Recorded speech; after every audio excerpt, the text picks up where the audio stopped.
Welcome to r/Maliciouscompliance, where a greedy ex-wife ends up screwing herself over.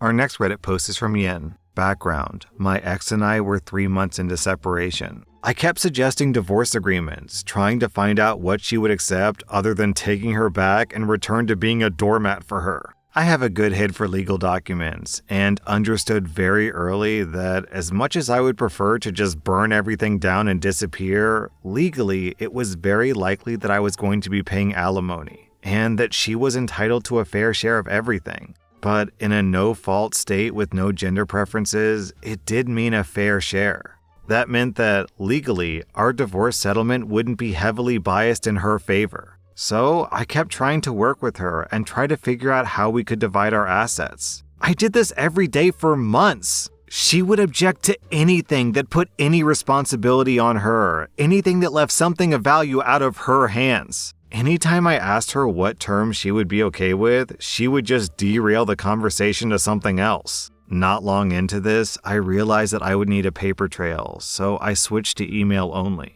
Throughout all of this, I had also recognized that a court would order spousal support, so there wasn't any point in just cutting her off financially. I wasn't a total doormat at this point though. I had moved my direct deposit to a solo account and kept up with her weekly cash flow, and I kept paying the bills. But my final offer during this period was the heavily unfair offer of splitting the cars, one to each of us. Me taking on all the debt, including her student loans. Me paying her like $3,000 to $4,000 a month for a year so that she could get her feet under her. And she gets all of our stuff. I walk away with my car, my dog, some tools, and some clothes. Still, this is a no-go. It's not good enough for her. And so, we get to the meat of the story for this malicious compliance. 3 months in, I finally get her to agree to a mediator since I'm getting nowhere. She shows up to the initial meeting, the first time we've seen each other in a while, the second time since splitting. She had been staying with her sister. The mediator starts out with the rules of mediation and the agreements to sign.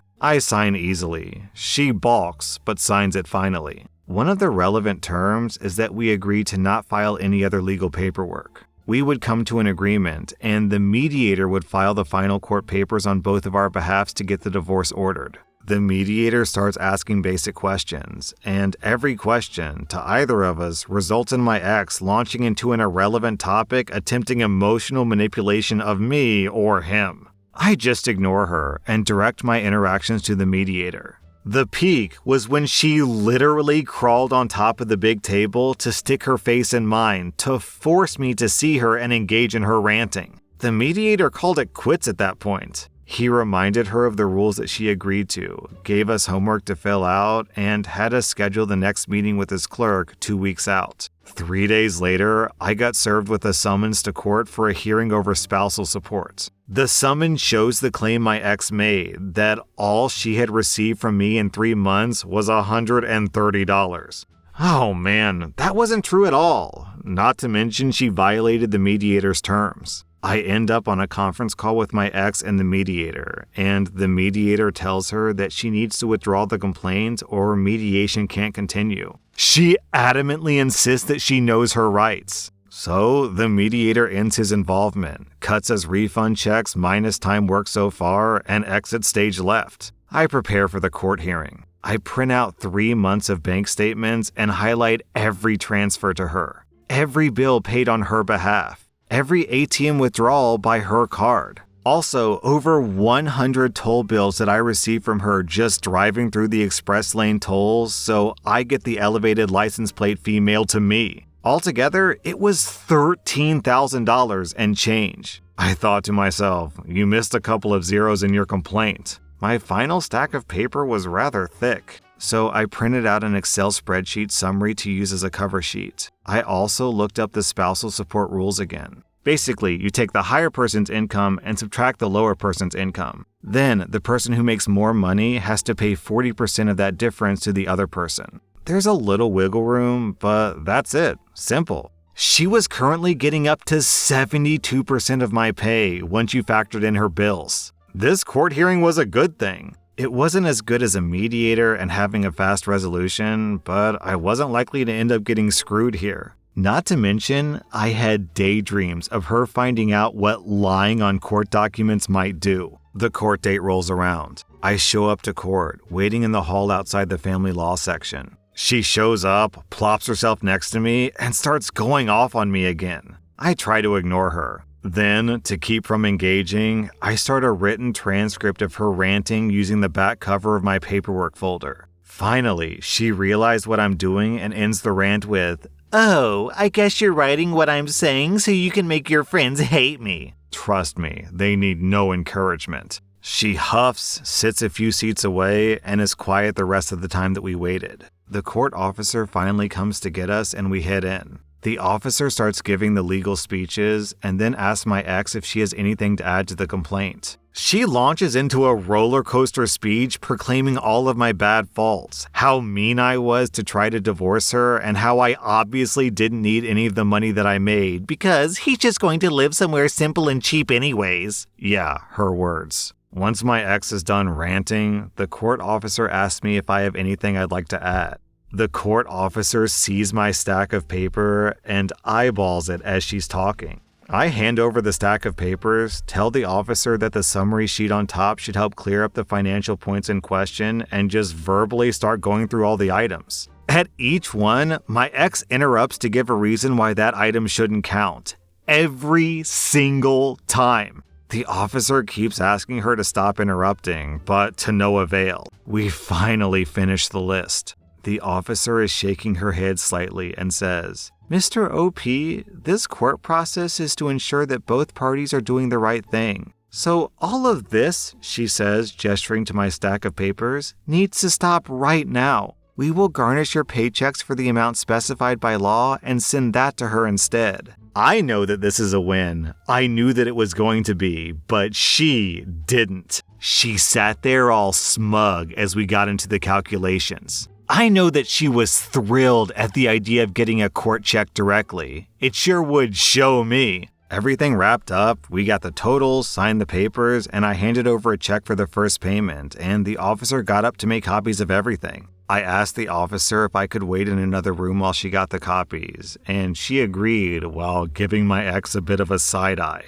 I got my paperwork first, with the officer saying, "It might take a few minutes for her to get her paperwork, but you're free to go." I got the hint and left immediately. I got in my car and immediately called my cell carrier and canceled her phone. They asked me, "Does she want to set up her own plan?" I can't answer that. I'm obeying a court order to remove her from my accounts. "Okay," they said.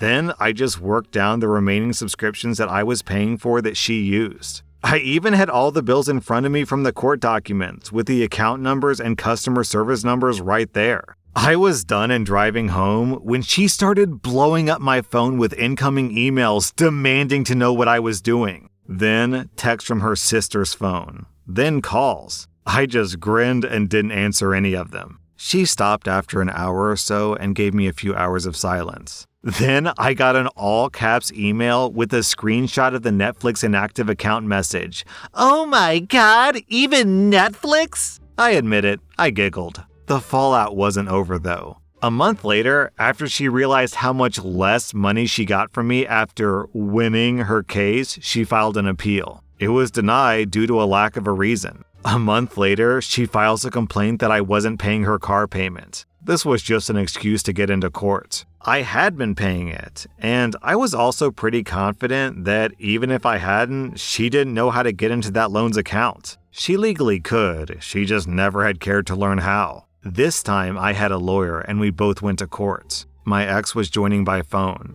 The officer paused before calling my ex and tells my lawyer, "This lady is a piece of work." The validation of that statement will always remain with me. The call goes predictably. My ex makes irrelevant rants. The officer keeps shutting her down. Finally, the court officer asks my ex for proof that I wasn't making my car payments, while she's holding documents proving that I had been. My ex nearly screams, "I just know that he isn't so that he can hurt me." The officer replies, "I'm holding proof that he has paid it and is satisfying his legal obligation. This complaint is dismissed. Thank you," and hangs up on my ex.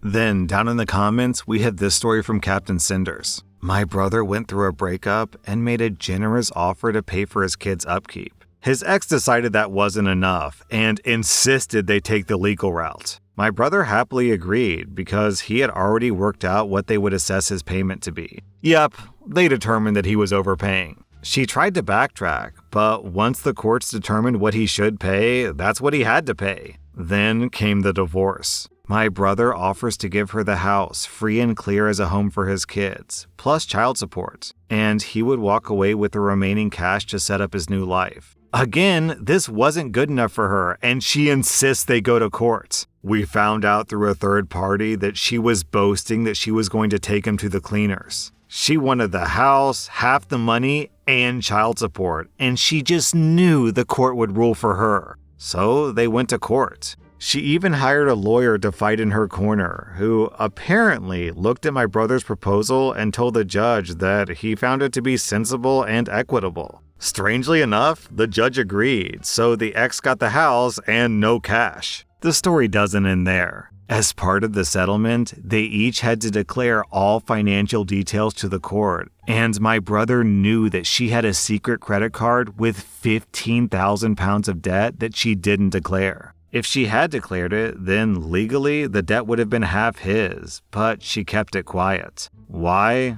Embarrassment, we assumed. So she'll get the house and no cash, but now she has this secret debt that she can't pay off. So she panics and starts saying that she wants to claim future earnings, pensions, inheritance, etc. My brother made her an offer of $15,000, but she had to sign away all future claims to his money. She snapped it up. 2 years later, my brother inherits 500,000 pounds. She cannot claim a penny of it. So, by assuming that my brother was trying to screw her, she screwed herself every step of the way.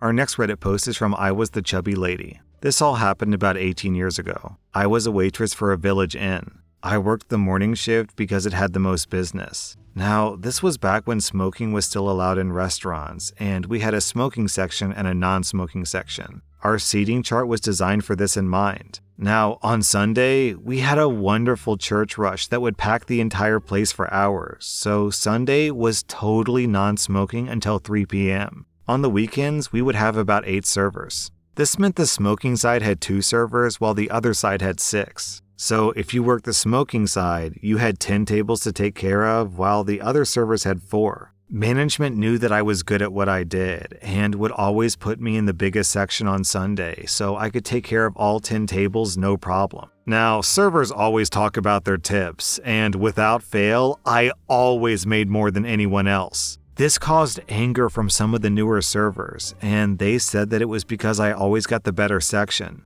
Management came to me and told me what was going on, and that's when we decided on malicious compliance. Okay, you can have my section, and next Sunday, I'll take the small section. But since I'm on the other side of the restaurant, I won't be able to help you much. I then got to enjoy a less stressful Sunday, did my job like normal, turned my tables, and made a ton of money. The other server was running around like crazy and not getting much done. At the end of the shift, they learned they had made less money in tips than the week before because of how bad they were taking care of their tables. And the church crowd is horrible if you aren't taking care of them right. It was always great to hear the new server say, "You can have your section back. I don't want it ever again." This wasn't a one-time thing either. This happened many times over the 5 years I worked there. Every time it happened, I still made more money. Every time a new server complained, I just smiled, said, "Go ahead and take my section. I could use a break." Our next Reddit post is from Dio Bean. I'm a 20-year-old male who works at a very popular restaurant in a very snobby area. My main job is to assist the servers in any way I can, so they only have to worry about sweet-talking the customers. I do all the heavy lifting for them, and whether it's cleaning their tables or taking their drinks and food to their tables, I'm doing it. That way, all they have to focus on is making the customers laugh. They get tips that range from $17 to $40 per table, while I make $8 an hour and get treated poorly. My manager came up to me in a "I'm better than you" mood and told me to deep clean the floors, ice makers, walls, trash cans, and racks, and to not come to the front for any reason. I'm very annoyed at this because none of those things are my job duties. We have a staff that deals with all the cleaning of the back, so it didn't make any sense to have me do it. These tasks would have taken me an hour and a half max, but I was feeling a bit cheeky and decided to really deep clean the back until it was spotless.